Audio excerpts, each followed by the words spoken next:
Hoi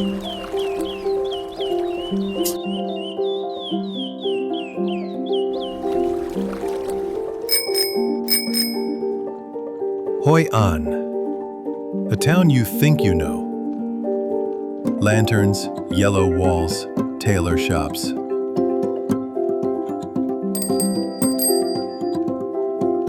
But behind the beauty lies centuries of history. Carvings that guarded families since the 17th century. Wells dug by the Cham people nearly 1,000 years ago. A bridge built by Japanese merchants in 1593 that still stands today. At Seniworld, we believe travel isn't just about seeing, it's about noticing. About slowing down and discovering the stories that make a place alive. So today, let's explore Hoi An, not just as a town, but as a living storybook. Hoi An's yellow walls are iconic, instantly recognizable in photos, yet far more than just a pretty backdrop. In Vietnamese culture, yellow symbolizes prosperity, balance, and longevity. From the 19th century under the Nguyen dynasty, 1802 to 1945, it was the color of emperors, representing both power and spiritual harmony. For merchant families in Hoi An, painting their homes yellow was a statement of wealth and aspiration, a declaration that they had found fortune through trade and hoped to live in harmony with the universe. There was also logic in the choice. In central Vietnam's tropical climate, where summer temperatures often exceed 35 degrees Celsius with high humidity, yellow reflects sunlight better than darker pigments, keeping interiors cooler and more livable. Architecture here was never just about beauty. It blended design with daily function. Today, walking through Hoi An feels like moving through layers of time. Some walls are freshly restored, bright and unblemished. Others bear cracks, moss and lichen, natural imprints of monsoon rains and the passage of centuries. Each wall is like a page in a living diary, recording storms survived and generations raised. So, when you pause by a yellow wall for a photo, remember, these surfaces have witnessed over 400 years of history, from the 16th century golden age of Hoi An as an international port, to its recognition as a UNESCO World Heritage Site in 1999. Behind the color lies protection, identity, and a promise of harmony passed from one era to the next. Look up at the rooftops of Hoi An. The rows of terracotta tiles, some dating back more than 200 years, are not only beautiful but also ingenious. They are made with a yin-yang system of clay tiles, one convex, one concave, overlapping like dragon scales. This design, introduced to Hoi An during its trading peak in the 17th century, reflects both practical engineering and cultural symbolism. The overlapping structure creates natural air pockets that regulate temperature inside the house, keeping it cooler in the 40 degrees Celsius summers and warmer during the damp winters. When the monsoon season arrives, from September to December, the curved tiles guide rainwater swiftly downward, reducing leaks and protecting the wooden beams inside. Beyond their function, these roofs carry poetry and memory. Locals often compare the soft curves to the Thu Bon River, which sustained the town's prosperity during the 15th to 19th centuries. In storms, the water cascading down the tiles produces a rhythm that residents describe as the lullaby of Hoi An.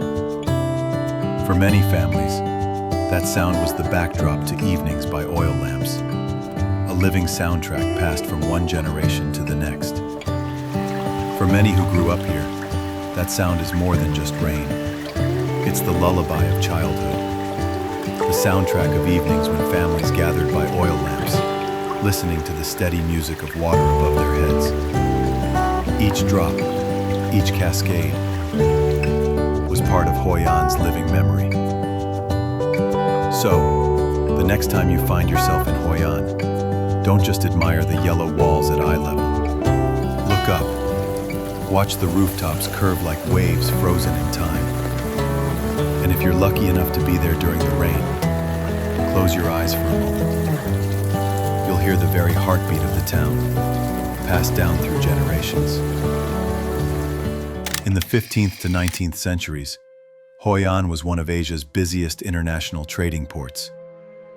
By the early 1600s, ships from China, Japan, India, Portugal, and the Netherlands anchored along the Thuban River, carrying silk, ceramics, tea, and precious metals. At its peak in the 17th century, more than 1,000 foreign traders visited annually, making Hoi An a true crossroads of cultures. Step into a traditional merchant house, and history comes alive. The massive beams of ironwood and jackfruit wood, some more than 200 years old, are carved with Chinese characters for prosperity and longevity, blessings meant to protect families and their trade. Further inside, a sunlit courtyard reveals Japanese influence. Open spaces let air and light flow freely, a practical adaptation to central Vietnam's humid climate. These courtyards weren't only beautiful, they kept homes naturally cool and dry. At the heart of the house lies something deeply Vietnamese.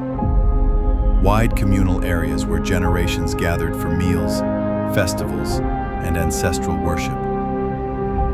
This balance of Chinese craftsmanship, Japanese design, and Vietnamese tradition reflects Hoi An's identity as a cultural melting pot. From balconies overlooking the river, merchants once waited for sails to appear on the horizon. Families measured wealth not only in gold or silk, but also in the elegance of their homes. Carved wood, tiled roofs, and spacious courtyards. By the 18th century, such houses symbolized prosperity and global connection.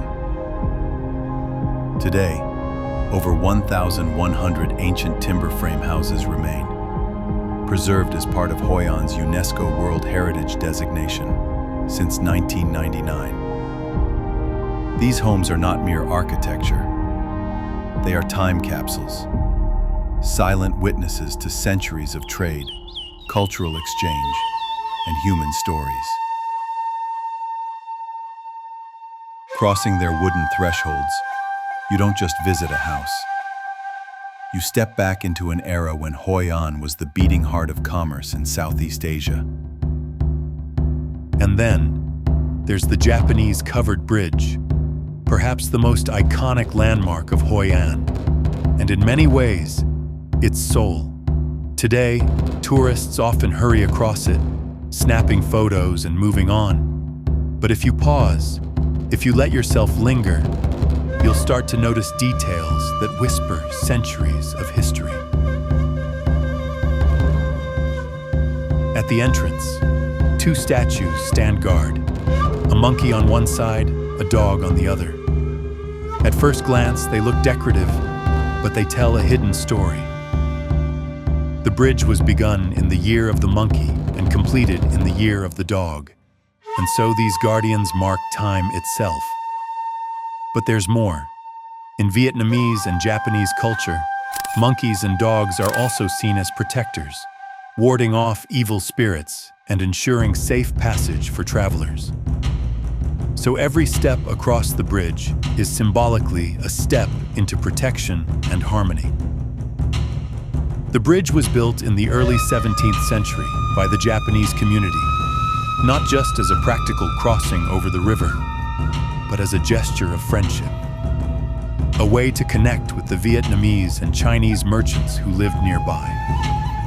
Back then, Hoi An wasn't just a town, it was a melting pot of the world, and this bridge became a living symbol of unity between cultures, faiths, and people.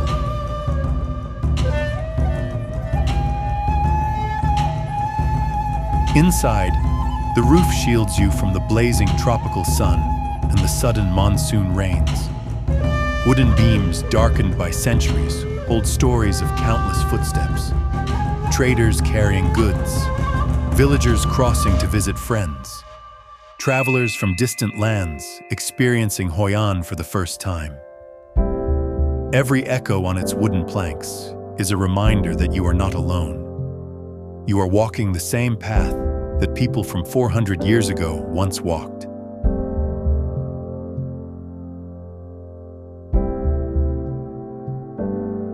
Stand here at sunset, when the Thuban River below glows in shades of orange and gold, and lanterns begin to flicker to life around the town. In that moment, the bridge becomes more than wood and stone. It feels alive, a thread connecting the past with the present, locals with travelers, Japan with Vietnam. The Japanese covered bridge isn't just a piece of architecture. It's a message carved in time, that no matter how different our origins, we can always build something lasting together.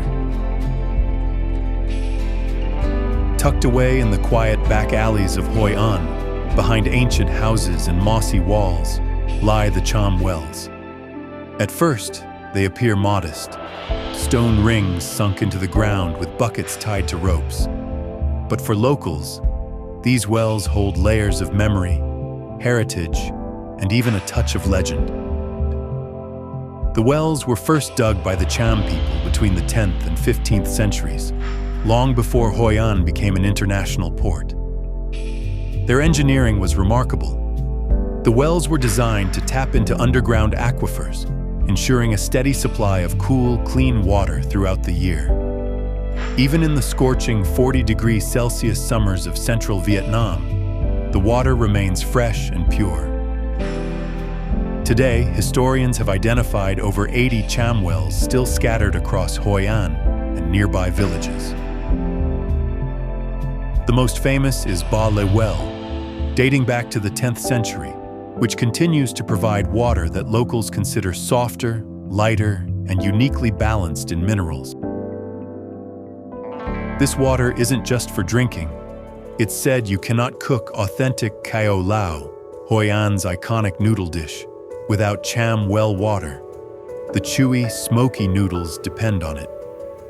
Recipes can travel abroad, but without this water, the texture and flavor are never the same. Sitting in a lantern-lit shop, taking a bite of Cao Lau, you're not just enjoying food, you're tasting centuries of history rooted in the very earth beneath your feet. Imagine, the same well you pass today may have quenched the thirst of Japanese, Chinese, and European traders in the 16th to 18th centuries, when Hoi An flourished as one of Asia's busiest ports. Generations of families lowered their buckets into these wells, carrying water for cooking, tea, and daily life. Each drop connects the present with 1,000 years of continuity. That is the magic of Hoi An's Cham wells. They are not simply stone and water, but living bridges between the Cham civilization and modern Vietnam, between everyday necessity and cultural identity.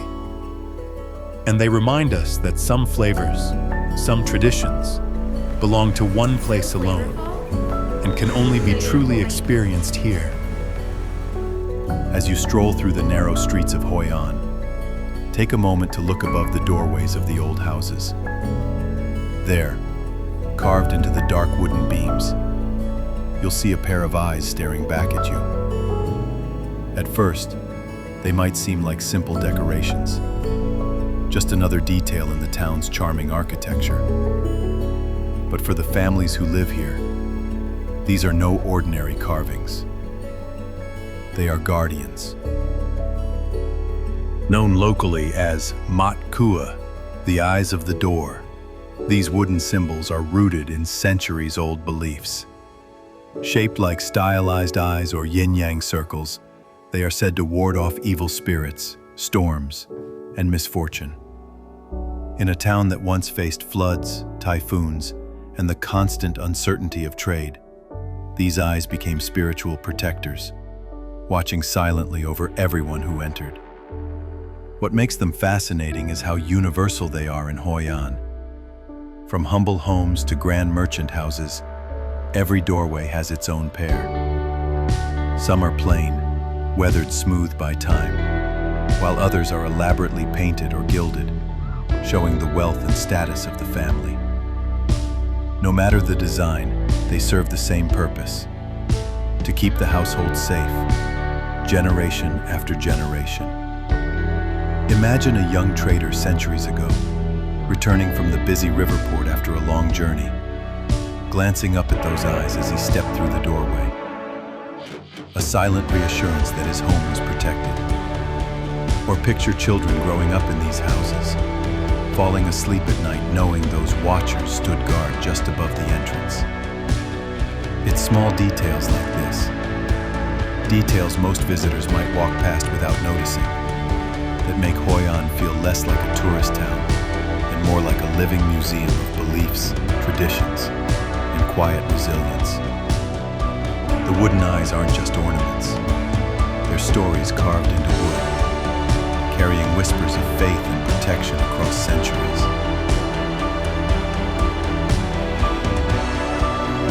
Hoi An isn't just about lanterns or pretty photos. It's a town where every wall, bridge, and hidden detail has a story. With Seniworld, you don't just visit, you connect. We'll take you into merchant houses, show you wells that flavor noodles, explain why doors have eyes, and let you feel the heartbeat of this town. Because when you travel deeper, you don't just remember what you saw, you remember what you felt. So let's explore Hoi An, not as tourists, but as storytellers, together with Seniworld.